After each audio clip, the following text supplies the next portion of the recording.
सत श्री अकाल, नमस्कार, आदाब, welcome to in short guys.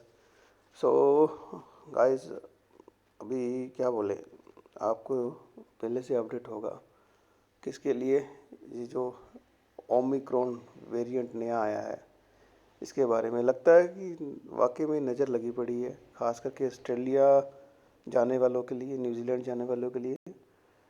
और ऊपर से ये पैंडेमिक डे बाय डे परेशान कर रहा है। अब करे तो करे क्या, थोड़े दिनों की खुशी मिली, वापस से थोड़ा सा स्ट्रेस वाला माहौल हो गया और बहुत पैनिक हो रहा है। डिफरेंट डिफरेंट मेरे जो फ्रेंड्स हैं वो मैसेजेस कर रहे हैं, इवन मैं खुद ट्राई कर रहा हूँ कुछ ना कुछ नया इन्फॉर्मेशन ढूंढने की। सो आज एक वीडियो पोस्ट कर रहा हूँ नया ओमिक्रॉन वेरिएंट जो आया है इसके बारे में कि ये कैसे इम्पेक्ट करने वाला है या नहीं करने वाला है, या फिर आपको क्या करना चाहिए अभी जो आप बुकिंग करवा ली है जिन्होंने, और जिन्होंने बुकिंग अभी करवानी है। उन चीज़ों के बारे में थोड़ा सा डिस्कशन करेंगे, कोशिश करेंगे छोटा सा वीडियो बनाऊं, लेकिन जस्ट ये अपडेट है आपको इन्फॉर्मेशन देने के लिए। कुछ पॉइंट्स मैंने लिस्ट डाउन करे हैं, वो आपसे डिस्कस करूँगा, उनको नोट डाउन करिए और वो आपको शायद हेल्पफुल हो। आपको कुछ इन्फॉर्मेशन अच्छी लगे तो आप शेयर करिए। आप डिस्क्रिप्शन में जो मैंने लिंक दे रखे हैं उस पर जाइए, कमेंट सेक्शन में अपना कमेंट दीजिए। अगर कहीं लगता है कि मैं इनकरेक्ट हूँ तो मेरे को करेक्ट करिए। सबसे पहले तो करना क्या है, ये ओमिक्रॉन वेरिएंट के बारे में मैं इसकी हिस्ट्री नहीं बोलूँगा, कहाँ से आया कैसे आया उसके बारे में आपको ज़्यादा पता है, लेकिन आपको अभी करना है क्या सबसे पहले। तो सबसे पहला काम जो आपको करना है वो आपको शांत रहना है, आपको पैनिक नहीं करना है। देखो, मेरे कहने से आप नहीं करोगे ऐसा नहीं है, बट आप ट्राई करो। कारण क्या है कि जितनी ज़्यादा नेगेटिव न्यूज़ सुनोगे पढ़ोगे उतना ज़्यादा नेगेटिव हो जाओगे। आपकी ऑलरेडी जिनकी बुकिंग हो रखी है, जो दिसंबर में जाने वाले, जनवरी में जाने वाले, आप वेट करिए। मतलब एकदम से ऐसा नहीं है टिकट कैंसिल करवा ली, जल्दी वाले पहुंच गए, मतलब वैसे वाला पैनिक मत करिए। अब क्या होगा, अभी यार जब होगा तब होगा। अगर बंद होगा तो ये कर ही देंगे, मेरे वीडियो रिकॉर्ड करते समय ही बंद कर देंगे, हो सकता है ऐसे अभी अनाउंसमेंट कर दें। और अगर नहीं करना है तो नहीं करेंगे। थोड़ा सा आप उनको भी वेट दीजिए, क्योंकि इसके बारे में भी सारी जानकारी, इन्फॉर्मेशन ना साइंटिस्ट के पास है ना ये स्कोमो के पास है। स्कोमो तो जो साइंटिस्ट बोलेंगे, जो वर्ल्ड मीडिया बोलेगा उसी के ऊपर वो रिएक्ट करता है। ठीक है, उसके ऊपर प्रेशर था बैन करने के लिए, उसने साउथ अफ्रीका और 14 कंट्रीज़ को बैन कर दिया।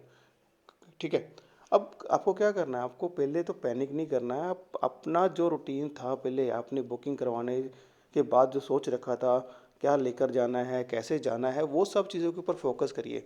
तो सबसे पहला पॉइंट क्या है कि डू नॉट पैनिक, काम रहिए, अपडेटेड रहिए। रोज़ाना वीडियोस, रोज़ाना न्यूज़, बहुत सारे चैनल्स हैं, मीडिया है जो आप उसको फॉलो करके समझ सकते हैं। फिर उसको आप कंसोलिडेट करके उसका एक रिज़ल्ट कर सकते हैं कि यार ये वाकई में नेगेटिव है पॉजिटिव है क्या है। तो पहला काम ये करिए। उसके बाद दूसरा काम, जो आपकी टिकट हो रखी है, किसी की सेकंड की है, किसी की 7th की है, किसी की 15th की है दिसंबर की, और किसी की जन की होगी, तो आप उसके साथ स्टिक रहिए।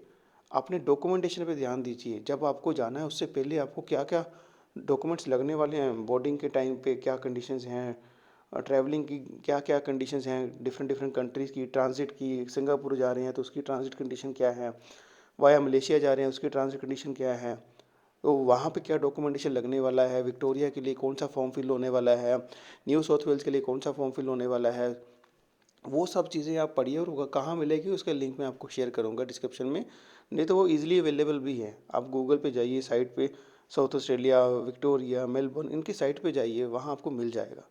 ठीक है, वो ये डॉक्यूमेंटेशन चेक करिए। अरे भाई, जब आप फ्लाई नहीं कर पाओगे, गलती से कोई डॉक्यूमेंट भूल गए, अगर आपकी पीसीआर टेस्ट रिपोर्ट कुछ ओल्ड होगी या कुछ कुछ भी ख़राब हुई या नहीं मिली, आपका वैक्सीनेशन सर्टिफिकेट अगर प्रॉपर नहीं है, आपकी टिकट्स अगर प्रॉपर नहीं है, नाम सबसे ज़रूरी काम, अपने नाम चेक करिए पासपोर्ट के साथ टिकट के ऊपर। अगर वो मैच नहीं करे तो आप फ्लाई भी नहीं कर पाओगे, पहुंचना तो दूर की बात है। तो दूसरा काम ये है, ये पॉइंट्स आप नोट कर लीजिए। थर्ड पॉइंट क्या है कि जिनकी बुकिंग होगी ठीक है, जिनकी नहीं बुकिंग हुई है वो प्लीज़ कोशिश करिए। पहले तो मैंने लास्ट वीडियो में बोला था कि यार ठीक है, प्राइस डाउन आने दीजिए, थोड़ा सा वेट करिए, हो जाएगा। लेकिन अभी इसने इतना माहौल ख़राब कर दिया, और ये माहौल ख़राब एक ना स्ट्रेटजिक तरीके से होता है। वर्ल्ड मीडिया इसको उछालता है, बड़ी बड़ी फार्मा कंपनीज के पीछे होती हैं, छोटी सी बात का बतंगड़ बना के रख दे। अरे ओमिक्रॉन है, ठीक है, मेरे को नहीं पता कि इस वायरस की हिस्ट्री क्या है, लेकिन मेरे को जो समझ आ रहा है कि इससे पहले 10 तरह के स्ट्रेन आ चुके हैं, डेल्टा भी था उसके अंदर। तो ये स्ट्रेन आते रहेंगे, हो सकता है ऑस्ट्रेलिया में कोई नया स्ट्रेन मिल जाए, मिला भी था। सो ये मिलते रहेंगे और इसका इलाज वही है, वैक्सीनेशन ही है। कोई 70% काम करिए, कोई 80% करेगी, तो मतलब कुल मिला के ऐसा नहीं है ये बीमारी जो है ये अब बीमारी का कोई इलाज नहीं है, इलाज मिल चुका है। वैक्सीनेशन इसका इलाज है, वो करवाई हुई है लोगों ने, गवर्नमेंट भी समझ रही है। सो ठीक है, स्ट्रेन आया है, पैनिक मत होइए, क्योंकि मीडिया पैनिक करता है, फार्मा कंपनी इसके पीछे होती हैं, पैसा कमाना होता है, वो सब चीज़ें बहुत बहुत बड़ा नेटवर्क होता है, वो समझना पड़ेगा। मीनवाइल आप अपना क्या करिए, जिनकी बुकिंग नहीं हुई वो अभी फ़िलहाल के लिए तो कोशिश करिए as soon as possible booking कराइए, क्योंकि सिंगापुर एयरलाइंस ने टिकट्स खोल रखी हैं मेलबर्न की। सिडनी की मेरे को मालूम नहीं, शायद उसकी भी खोली हो, लेकिन कोशिश करिए जितनी जल्दी करवा सके। हड़बड़ाहट में मत कराइए, नहीं मिलती कोई बात नहीं यार, 15 20 25 दिसंबर जो मिलती है वो करवा लीजिए, ठीक है। ये तीसरा काम है। फोर्थ वन जो मैंने नोट किया है वो ये है कि न्यू साउथ वेल्स, विक्टोरिया और एसीटी, इनका कुछ ये भी मैं ये लिंक भी शेयर करूंगा इस न्यूज़ का। इसके अंदर स्टेट वाइज इन्होंने how Australian states are and territory are responding, इसके बारे में लिखा हुआ है। तो ये आप पूरा पढ़ लीजिए कौन सी स्टेट ने क्या क्या गाइडलाइंस लगाई हैं। न्यू साउथ वेल्स और विक्टोरिया, एसीटी ने 3 दिन का आइसोलेशन टाइप रखा हुआ है कुछ, उसको पढ़ लीजिए, समझ लीजिए। आइसोलेशन और क्वारंटाइन दोनों में फ़र्क है। आइसोलेशन मतलब आपने अपने आप को आइसोलेट करना है, किसी भी जगह पे जाके 3 दिन के लिए आपने आइसोलेट रहना है।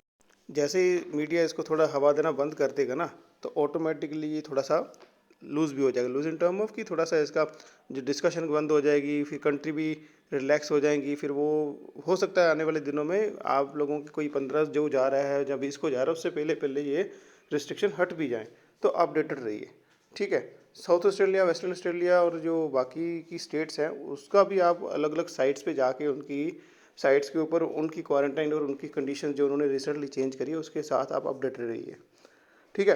बाकी और इसमें देखो और क्या है, मैं बस इसको मतलब बहुत शॉर्ट में इसको क्लोज करूँगा कि आप लोग पैनिक मत करिए, जो होना है वो हो ही जाना है। 2 सालों से कोई भी आपको बंदा भेज नहीं पाया, मतलब कोई भी ऐसी ताकत नहीं थी, कोई ऐसा यूट्यूबर नहीं था, कोई ऐसा मीडिया नहीं था, कोई ऐसा एक तरह से प्लेटफॉर्म नहीं था जो आपको वहाँ पे भेज पाया।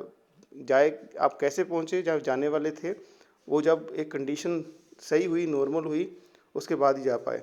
सो अगेन वैक्सीनेशन एक इस तरह इसका टूल है।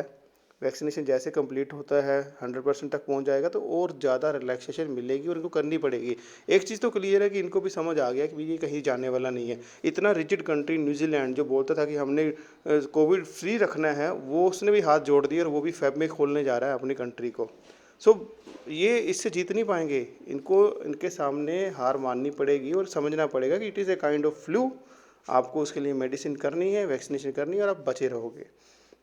कब तक इकोनॉमी बंद रखेंगे? अभी एकदम से पैसा आना शुरू हो गया, कैसे दबा के क्वांटस और वो सब एयरलाइंस का बुकिंग हो रहा है, वो सब पैसा किन के पास जाएगा? कुछ हिस्सा इनके पास भी जाता है। इलेक्शंस आ रही हैं, वो स्कोमो की वैसे बैंड बजी पड़ी है, तो उसको थोड़ा सा अभी लूज़ रखना पड़ेगा, थोड़ा सा अपने आप को एक तरह से जो रिजिडिटी पहले दिखाता था वो वैसी नहीं है। इवन उसकी अभी की स्टेटमेंट भी देखिए, वो कंसर्न्ड है, लेकिन उसने ये नहीं बोला कि हम कल से बंद करने जा रहे हैं। सो कुछ पॉजिटिव भी होगा, जितनी जल्दी हो सकता है ये पहुंच भी जाएंगे। और 2-3 महीने की बात है, अगर 2-3 महीने के अंदर ये सब चीज़ें नॉर्मल हो गई तो फिर आई डोंट थिंक कोई दिक्कत आने वाली है। सो ठीक है, एंडिंग नोट पे इसको रखते हैं जी। कुछ ज़रूरत हो आप कमेंट सेक्शन पे लिखिए, किसी भी तरह की गाइडेंस की, अपने इन्फॉर्मेशन के हिसाब से ज़्यादा शेयर करूँगा और अपडेटेड रहिए। All the best, thank you so much. फिर मिलूँगा कुछ नए अपडेट और न्यूज़ के साथ। Thank you so much.